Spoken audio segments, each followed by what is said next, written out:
இன்னைக்கு 20ஆம் சௌப்பாயில சொல்லி இருக்கிற கருத்துக்களை பத்தி விரிவா பார்ப்போம். ஹனுமனே, உங்க கருணையினால உலகத்துல எவ்வளவு கஷ்டமான வேலையா இருந்தாலும் சரி அது ரொம்ப சுலபமாகிடுதுன்னு, அவரோட துணை இருந்தா பயமே இல்லாம எவ்வளவு கடினமான வேலையா இருந்தாலும் அதுல வெற்றி காணலாம்னு துளசிதாசர் இந்த சௌப்பாயில சொல்லியிருக்காரு. உலகம்னு சொன்ன உடனே இந்த இன்ட்ரெஸ்டிங் நியூஸ பத்தி சொல்லாம இருக்கவே முடியல. உங்க எல்லாருக்கும் முன்னாள் அமெரிக்கன் பிரசிடென்ட் பாரக் ஒபாமா பத்தி நல்லாவே தெரிஞ்சிருக்கும். ஒரு நியூஸ் இன்டர்வியூல அவரோட பாக்கெட்ல எப்பவுமே ஹனுமனோட பிக்சர் இருக்கிறத அவரே ஷேர் பண்ணிருக்காரு. ரொம்ப டஃப் ஜாப் செய்யறவங்க நம்ம ஊர் மட்டும் இல்லைங்க, உலகம் முழுக்க லிட்டரலா தே பிலீவ் இன் ஹனுமன். நம்பிக்கைக்கு இவ்வளவு ஸ்ட்ரென்த் இருக்கான்னு சந்தேகமா இருக்கா? உண்மைதாங்க, நம்புங்க.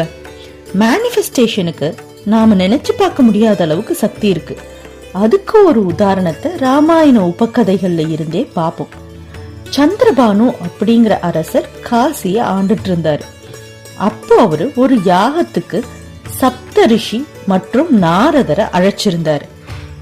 நாரதர் சந்திரபானு கிட்ட விஸ்வாமித்திரர் ராஜவம்சத்தை சார்ந்த ரிஷி அப்படின்ற காரணத்தினால அவருக்கு கடைசியா மரியாதை செலுத்திக்கலாம்னு சொன்னதை கேட்டு அந்த அறிவுரையில இருக்கிற சிக்கலை பத்தி கொஞ்சம் கூட யோசிக்காம நாரதர் சொல்றத அப்படியே செய்யறாரு. இது சபையில விஸ்வாமித்திரரை அவமதிக்கும் செயலா அவரை கருத வைக்குது. அவர் இந்த செயலால பாதிக்கப்பட்டதின் விளைவா ராமனை நாடி முறையிடுறாரு. ராமனோ மரியாதை புருஷோத்தமன், அவரால தன்னோட குருவோட வார்த்தைகளை எப்பவுமே நிராகரிக்க முடியாது. அதனால விஸ்வாமித்திரர் கேட்டதின் அடிப்படையில காஷி ராஜா மேல போர் தொடுக்க ஆயத்தம் மாறாரு. இந்த செய்தி நாரதர் மூலமா காஷி ராஜாவை அடையுது. ராமர் பானம் தன்னை அழிச்சிடும் அப்படின்ற நிதர்சனத்தை உணர்ந்த அவரு அச்சம் கொள்றாரு. நாரதர் அதுக்கு மாதா அஞ்சனைய நாட சொல்றாரு. உடனே காஷி ராஜா அஞ்சனைய தேடி ஓடி தன்னோட உயிருக்கு ஆபத்து இருக்கிறத கூறி உதவி கேக்குறாரு. கதி கலங்கி போன ராஜாக்கு உதவும் நல்ல நோக்கத்துல அஞ்சனை அவரோட உயிரை ஹனுமன் காப்பார்னு வாக்கு கொடுத்துட்டு யாரால சந்திரபானுக்கு ஆபத்துன்னு வினாவுறாங்க. அப்பதான் தெரிய வருது ராமராலன்னு. ராமரை எப்படி ஹனுமன் எதிர்கொள்ள போறாருன்னு ஒரு சனம் யோசிச்சுட்டு கடவுள் மேல பாரத்தை போட்டுட்டு ஹனுமனை அழைச்சு கொடுத்த வாக்கும் அதனால விளைஞ்ச சங்கடத்தை பத்தியும் தெளிவா எடுத்து உரைக்கிறாங்க. நமக்கு ஆல்ரெடி தெரியும், தெரியாம சூழ்நிலை காரணமா நடந்த தவிர ஹனுமன் எப்பவுமே உணர்ந்து மன்னிச்சு தர்மத்தை பத்தி கற்பிச்சு அவங்க சங்கடத்தை போக்குவாருன்னு. ஆனா ராமரோட பானத்தை எதிர்கொள்றது அந்த பீரியட்ல டஃபஸ்ட் ஜாப். ஹனுமன் போர் சங்கு ஒலிக்கிறத கேட்டு காஷி ராஜாவை தனக்கு பின்னாடி பத்திரமா இருக்க சொல்றாரு.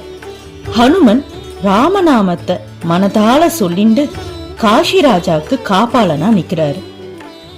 ராமபானமும் ஹனுமனை தாண்டி செல்ல முடியாம ஃபெயில் ஆகுது. குரு பேச்ச தட்ட முடியாத ராமரும் விடாம அம்புகளை தொடுத்துக்கிட்டே இருக்காரு. இந்த சங்கடமான சூழ்நிலைய பார்த்து விஸ்வாமித்திரரே ராமரை போற நிறுத்தும்படி அறிவுறுத்தி காஷி ராஜாவையும் மன்னிக்கிறாரு. சந்திரபானுவும் அறியாமையால நடந்த தவறுக்கு மனமாற மன்னிப்பு கேக்குறாரு. ராமர் உடனே ஹனுமனை ஆழ தழுவிக்கிட்டு மறுபடியும் அவரோட சிறந்த ராமபக்திய மெச்சுறாரு. ராமநாமம் ராம பானத்தோட சிறந்தது அப்படின்றத உலகத்துக்கு உணர்த்தினதை நினைச்சு பூரிச்சு போறாரு. இந்த ஸ்டோரி மூலமா நமக்கு நம்பிக்கையோட பவரை உணர்த்தி இருக்காங்க.